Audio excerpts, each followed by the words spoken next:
Alright, mga ka-FTech timer dyan. Ayun na nga, using ang ating centralized PisoNet timer powered by FTech. So, ayan. Specs muna tayo na itong aking server machine.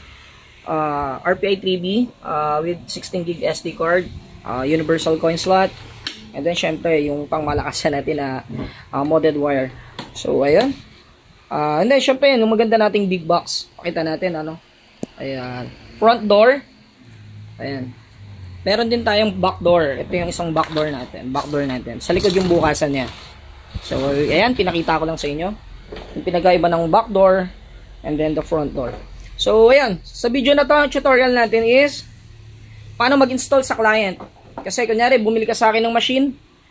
Paano mo ngayon to isa-set up? Ito na yon. So, para mas mapadali natin yung tutorial natin, nag-ready na ako. Yung server, paano siya i-set up? Itong ating timer, yung server is the timer. Connect lang natin sa hub. Existing na hub, for sure, pag na-shop ka, meron ka na yan. And then, for example, ito yung computer 1, or kung ano mang computer to, i-connect mo lang din sa hub. And then, ito din yung internet. So, basically, ganyan naman talagang setup, ano. Idadagdag lang natin tong server natin, or itong timer natin sa ating hub. So, ayun. Ang server version nito is 2.7. And then, sa client, magda-download tayo ng 2.3.5, kung di ako nagkakamali. Punta tayo sa Google. And then, type natin FTech Centralize. Ito na yung website ng FTech. And then, inside is, hanapin natin yung download tayo ng software. Ayan. Download tayo ng software. Pop-up up to. Anong kailangan natin? Download application. And then dito kasi papapiliin niya tayo kung anong version. Version 2.3.5. Download lang natin yan. Once ma-download mo na yan, punta ka sa downloads ng yung folder, makikita mo si FTech. Ito na yung na-download natin. Simple lang. I-click mo lang, and then select target kung saan mo isa-set up. Ayan. Since naka-install na kasi sa PC ko to, ano? Pero yun lang, i-install nyo lang, next, and then, okay na yan. Once na ma-install mo, itong FTech, and then click finish, punta ka naman sa folder kung saan mo in-install. Dito sa akin, in-install ko siya sa Drive C, and then FTech folder, click mo yan. Once nandito ka na sa FTech folder, look for Tasman. Ayan, Tasman by R. Aldriz. Ayan. And then, click install.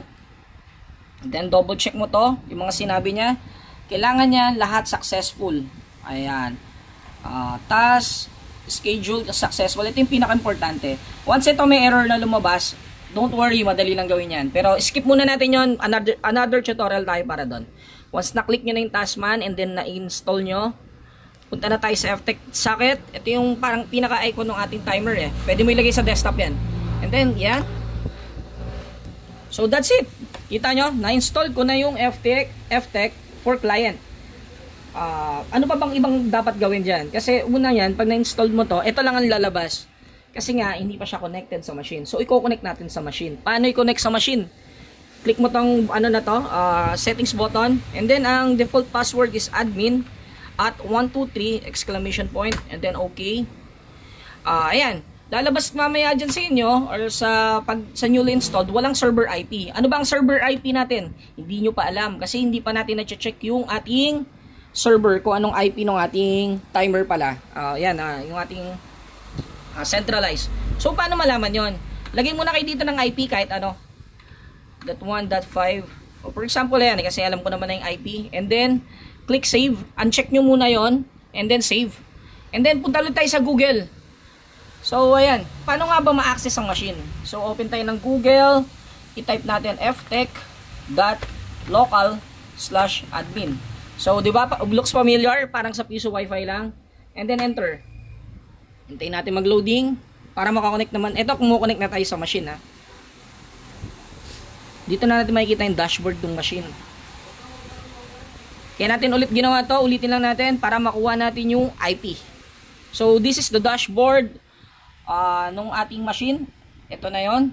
Dito mo makikita yung license kung activated yan. And then, ayun, system info. And then, the settings. So, sa settings tayo pupunta. Dito natin makikita yung IP. Ayan, o. Server IP configuration, then click nyo lang yan. Ayun, that's it. Makukuha nyo na yung IP. Kunin nyo yung IP, copy nyo, and then balik ka kay FTech, di ba?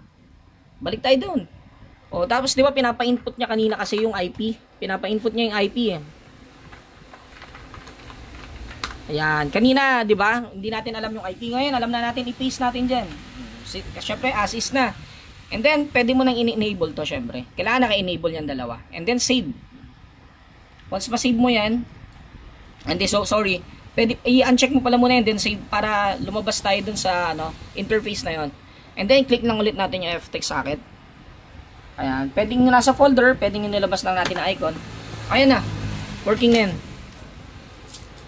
See? And then, yung client nyo, kailangan nyo nang pindutin yung insert coin. Ayan o. Okay naman, di ba? And then, ayun o, nag-credit na. Nag-credit na. And then, done. Gagamitin nyo na lang. Ayun. Ayun guys, maganda example nakita nyo, nag-auto shutdown. Normal yan sa unang bukas. Then after mag-reboot nyan, dapat dire-diretso na siya. Papakita natin, hindi natin kakat yung video. So ayan, buksan ulit yung computer.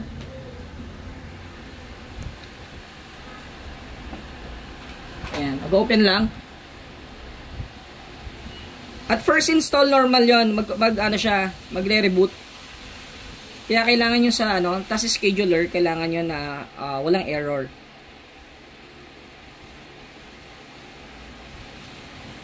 So, ayan. Try natin ulit mag-insert coin na lang. So, pop up. Ito na yung oras natin, may yun talaga siya. Although nag-restart siya, nag-remain yung na-retain yung oras niya. So, tanggalin natin to. Kunyari, ganito lang mag-reset ng oras, Reset time, click nyo yun. And then, okay. Ayan na, wala na yung oras niya. So, mag-insert coin tayo. Tignan natin kung mag-restart ulit. Ayan na, nag-credit. Done. Hindi na nag-restart. Okay na. Ganun lang. So, pakitaan natin ang konting settings dun sa may server.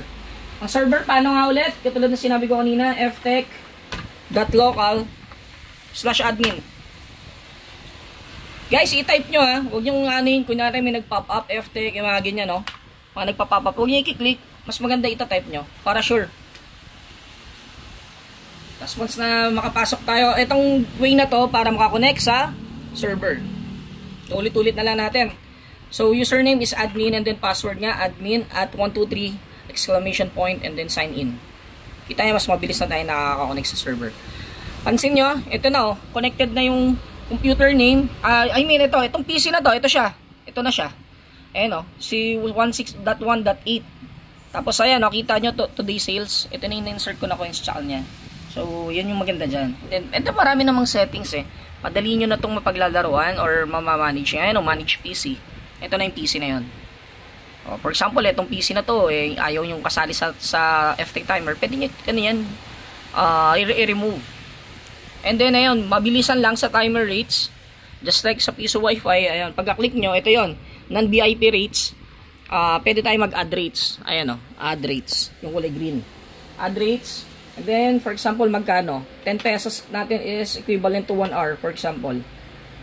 Ayun lang. Libit blank, libit blank. Yung may mga point system, pag-aralan nyo na lang. And then, save. Okay. And done. Ayun na. Magta-try tayo, kung equivalent yung 10 pesos to 1 hour. So, mag-insert coin ako. Paano mag-insert coin? Kunwari may oras na.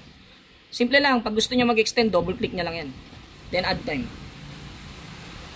Ayan mag-insert ako ng 10 pesos, Kailangan madagdagan ako ng 1 hour. Done. May remaining time ako ng 47. Dapat 1 hour and 47. Ayun na. 1 hour and 37. Tama lang. Tama, di ba? So, yan.